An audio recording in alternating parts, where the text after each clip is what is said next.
Hey, donc salut à tous, c'est Sashimi. Aujourd'hui, on se retrouve pour une vidéo de mes achats manga. Ça faisait très longtemps. J'ai beaucoup de mangas aujourd'hui à vous présenter. J'en ai 24 précisément. Donc allez, sans plus attendre, c'est parti. Donc on va commencer par un classique. C'est une édition grand format. Il s'agit de l'édition grand format de Naruto. Donc les deux premiers tomes. Voilà, ils sont vraiment très beaux. Regardez ma main à côté. Les illustrations du coup moi honnêtement j'aime bien. Ça reprend un peu du coup les couvertures des petits mangas. Des mangas classiques entre guillemets. Comme on peut le voir par exemple ici là. Vous voyez, je sais pas si vous avez très bien vu. Je vais référer au montage si vous avez bien vu les petits dessins. Et sinon je vous mettrai des photos en fait pour mieux vous montrer. Ensuite, on enchaîne avec les deux tomes pareils de la même du coup collection entre guillemets, mais pas le même manga. C'est les deux premiers tomes en grand format aussi de Fairy Tail. Fairy Tail, en vrai, j'ai laissé le premier tome dans ma mangatech, je les ai lus, j'ai très vite apprécié et il faudrait que je m'achète la suite, parce que voilà, c'est très plaisant. Donc pareil, franchement les couvertures sont vraiment très belles. Hop, voilà. Je vous montre un peu les dessins aussi, c'est un peu pareil. Hein. Franchement, les dessins sont super beaux. Hein.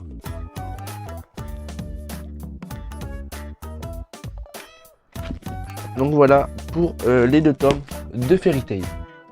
Ensuite, on enchaîne avec une série finie en 3 tomes. Donc ça va, c'est pas long à compléter. Hein. C'est Core Scramble. Donc je ne les ai pas encore lus. Voilà, hop, c'est comme ça. Les images, je crois que c'est un manga qui se lit version français. Ouais, c'est ça en fait, ouais, c'est ça. En édition française en gros, dans le sens de lecture des français. Ensuite, pour continuer, on a les deux tomes de Actuenge. Malheureusement, cette série ne verra jamais la fin parce que l'auteur est en prison. Voilà. Franchement, j'ai commencé le tome 1, il me semble. Ça parle en fait d'une fille en fait qui veut devenir actrice, si je me souviens bien. Et du coup, qui va passer des castings, mais elle se fait recal, si je me souviens bien et tout. J'ai peur de dire des conneries, donc rectifiez-moi dans les commentaires si ce n'est pas le cas. Les dessins, franchement, voilà, c'est du classique. Donc les deux tomes de Actuenge.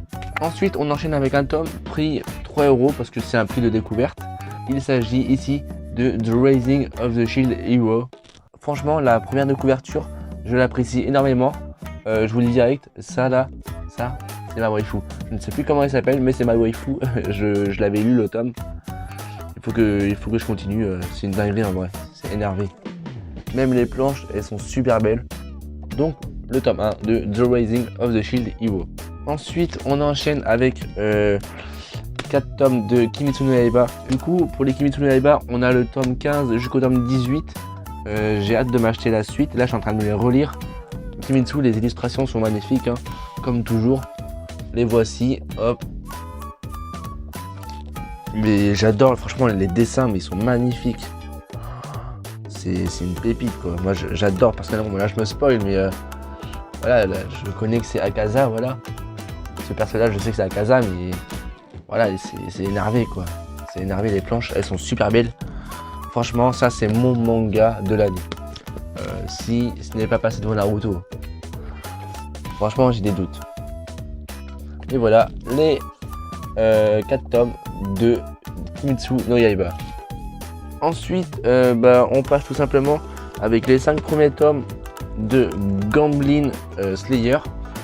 J'ai commencé le tome 1, je me suis pas motivé à les lire en vrai. Franchement les illustrations, franchement les premières de couverture sont assez belles. Là-dessus je vais pas critiquer, hein. Elles sont magnifiques même je trouve. Et donc pour moi les dessins franchement j'adore. Franchement j'adore, regardez c'est un peu gore. Là on voit un gobelin. Je vais essayer de trouver une autre page. Voilà, regardez là, on voit mieux déjà les détails des dessins. Donc franchement, voilà. Donc les 5 premiers tomes de Goblin Slayer.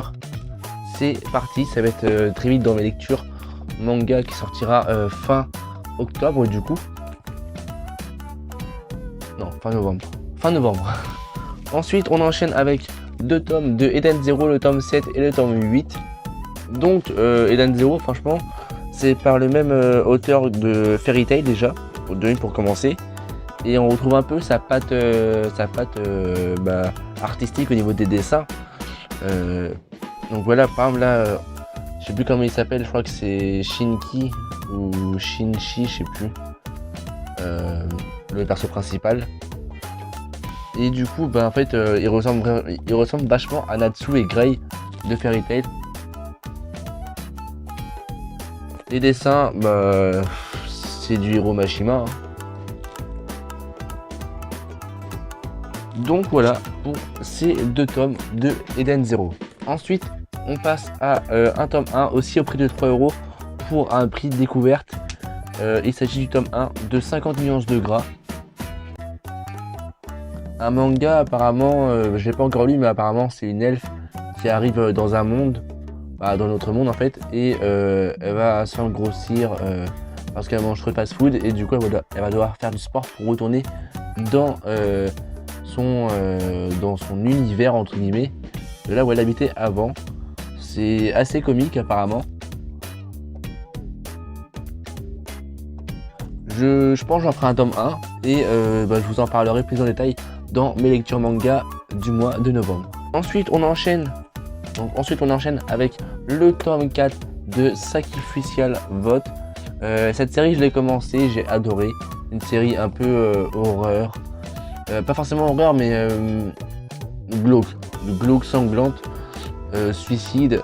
C'est vachement bien parce qu'en fait on va suivre en fait du coup un peu l'histoire d'une classe en fait où on voit leurs secrets se révéler au fur et à mesure et du coup ils vont essayer de combattre une application pour tout simplement éviter que les secrets soient révélés aux autres membres de la classe. Et pour le dernier on a un one shot Perfect Edition No Control. Alors moi je l'ai pris parce que ça m'a attiré un peu et du coup je sais pas ce qu'il vaut vu que je l'ai pas encore lu. Les dessins j'aime bien franchement, je trouve ça les dessins très qualitatifs. Il y a un peu de Ichi, on va pas se mentir, regardez comme cette page là. Pour changer de chapitre. Mais voilà, franchement regardez les dessins, ils sont vraiment top moi je trouve. Donc voilà pour ce tome No Control édition Perfect. C'est marqué juste ici en rouge, regardez. En plus le rouge il est éclatant et il brille. Ainsi que sur la première de couverture. Regardez, si vous voyez là, il brille. Et ça j'aime bien, j'adore. Ça passe quand même dans la Mangatech. C'est nickel, c'est ce qu'on aime. Donc cette vidéo touche à sa fin. Si ça t'a plu, n'hésite pas à t'abonner, à liker, à commenter, ça ferait extrêmement plaisir. Moi je te dis à la prochaine, c'était Sashimi. Ciao.